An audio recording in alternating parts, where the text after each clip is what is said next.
Hello guys. तो कैसे हैं आप लोग। तो आज का जो टॉपिक है आज की वीडियो में जिस पे हम बात करने वाले हैं वो है पाइथन का टॉपिक एक्सेप्शन हैंडलिंग। तो एक्सेप्शन पहले देखते हैं होता क्या है। एक्सेप्शन क्या होता है, जैसे कि एक्सेप्शन एक टाइप का एरर या प्रॉब्लम कह सकते हैं। एरर दो टाइप की होती है ना, compile error, compile time error और रन टाइम एरर। तो जो रन टाइम एरर आती है ना वो होती है एक्सेप्शंस।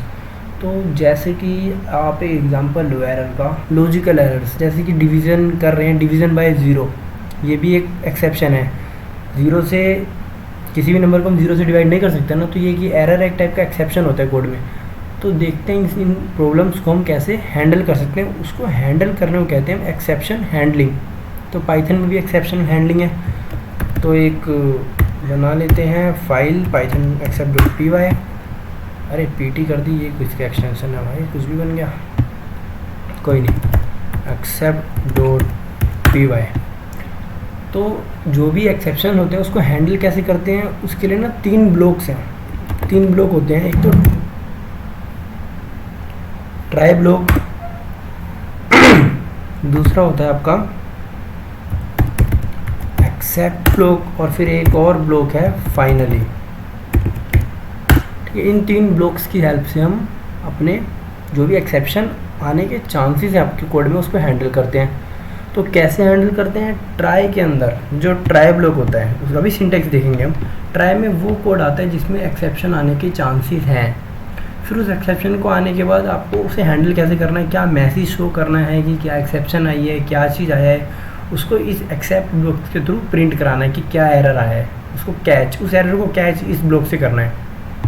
देन आफ्टर फाइनली में आप जो चाहे कर सकते हो। मतलब ट्राई में आपका कोड रन हुआ और एक्सेप्शन आई तो एक्सेप्ट पे गया, और फिर फाइनली एक्सेप्ट चलेगा कि नहीं चलेगा श्योर नहीं है। अगर एरर आएगी तभी ट्राई तो चलना मस्ट है, एरर आई तो एक्सेप्ट चलेगा, अदरवाइज वो एक्सेप्ट नहीं चलेगा। बट फाइनली का क्या केस है, ट्राई और एक्सेप्ट के बाद फाइनली चलना है। फाइनली डिपेंडेंट नहीं है कि ट्राई चले एक्सेप्ट चले, फाइनली चलेगा।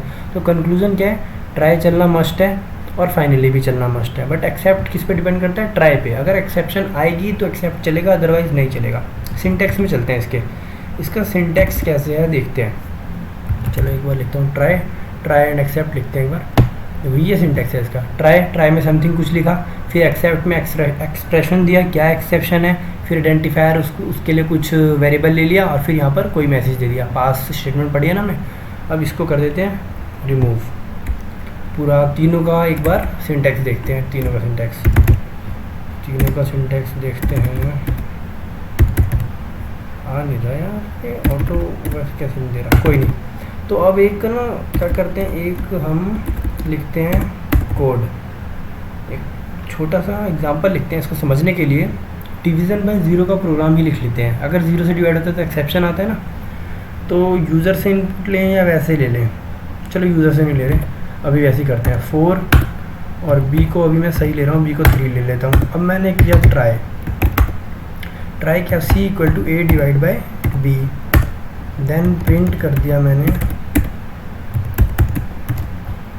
सी को प्रिंट कर दिया। देन मैंने उसके बाद मैं गया एक्सेप्ट में मैंने एक देखो एक्सेप्शन लिखा है, एक्सेप्शन। ठीक है, अगर आपको एक्सेप्शन का नाम नहीं पता ना कि क्या एक्सेप्शन आने के चांसेस है, तो ना आप सिर्फ एक्सेप्शन लिख दो, वर्ड एक्सेप्शन, कुछ भी हो एक्सेप्शन हो। और उस एक्सेप्शन को कैच कैसे करो, एज ई, जो भी एक्सेप्शन आ रहा है उसको ई में स्टोर कराओ, एक्सेप्शन एज ई। ओके, फिर आपको देखना भी है कि क्या एक्सेप्शन आई, तो उसको कर दो प्रिंट, कि ई में जो भी एक्सेप्शन आई उसको प्रिंट कर दी मैंने। ये दो ब्लॉक तो मस्ट है। फाइनली ब्लॉक जो आपने मैंने यहाँ कमेंट करा था हट गया, जो फाइनली ब्लॉक है ना वो मस्ट नहीं है। फाइनली ब्लॉक मस्ट नहीं है। आप इन दोनों से आपका काम चल जाएगा, बट कहीं ज़रूरत पड़ जाती है कि मुझे कुछ ऐसा कोड भी लिखना है कि ये चले, एक्सेप्ट चले चाहे ना चले, मुझे फाइनली चलाना है, या मुझे पता करना है दोनों ब्लॉक चल गए कि नहीं चल गए, चाहे जो भी बात हो। तो फाइनली मस्ट नहीं है, बट आप दे सकते हो। उसका भी सिंटैक्स मैं लिख देता हूँ यहाँ पर। तो मैंने लिखा फाइनली, और उसके बाद मैंने एक मैसेज दे दिया, प्रिंट मैसेज दिया मैंने, try and except both block are successfully run. ठीक है, मैंने मैसेज दे दिया ट्राई एंड सक्सेसफुली, नहीं फुल्ली सक्सेसफुली। तो try and except both blocks are successfully, पता नहीं स्पेलिंग सक्सेसफुली की सही है कि नहीं, कोई बात नहीं, सक्सेसफुली रन। ठीक है, तो ये मैंने मैसेज दे दिया। तो ट्राई के बाद एक्सेप्ट पे जाएगा, अगर जीरो नहीं है तो फिलहाल एक्सेप्ट पे नहीं जाएगा। देखो अभी तो फिलहाल ट्राई चल जाएगा, रन करते हैं।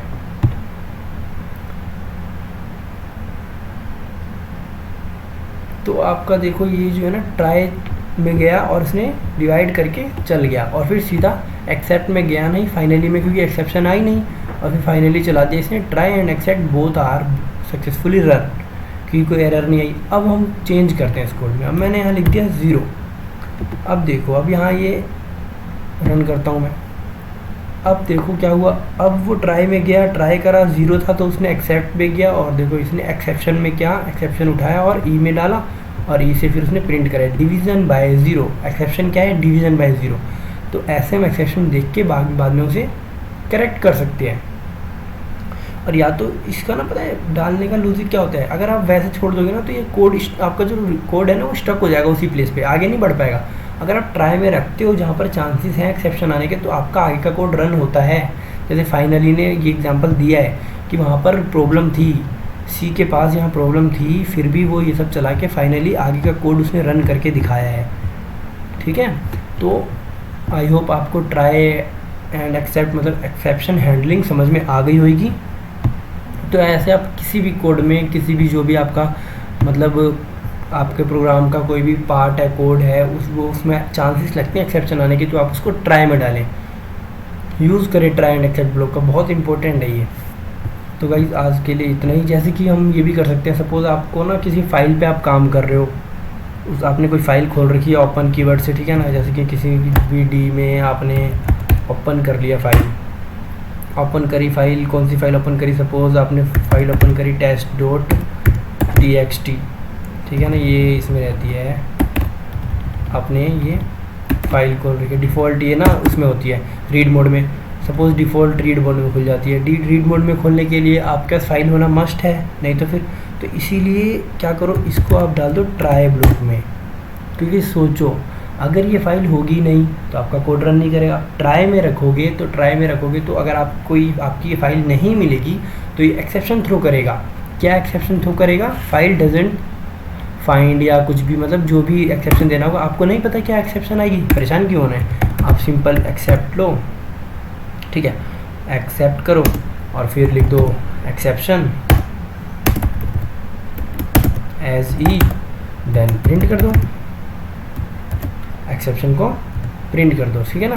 तो आप ऐसे कर सकते हो, तो ये बहुत यूज़फुल है। अब चलते हैं एक बार हम इस वाले कोड को तो डायरेक्ट रन कर देते हैं 7 से, और इसको एक बार चला के देखते हैं।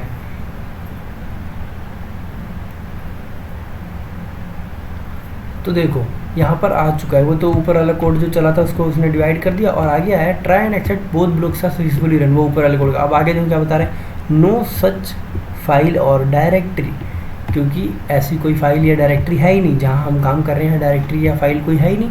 तो बिल्कुल सही है, अगर मैं वैसे कर देता तो कोड स्टक हो जाता, चलता नहीं, और उसके बाद मेरे को एरर भी नहीं बता पाता। तो इसीलिए मस्ट है, मतलब अच्छा रहेगा आप ट्राई और एक्सेप्ट ब्लॉक का यूज़ करो। तो गाइज आज के लिए इतना ही छोड़ देते हैं, फिर मिलते हैं फिर नेक्स्ट वीडियो में, तब तक के लिए बाय। और मेरे चैनल को सब्सक्राइब कर लो अगर आपने अब तक सब्सक्राइब नहीं करा है तो, ठीक है फिर।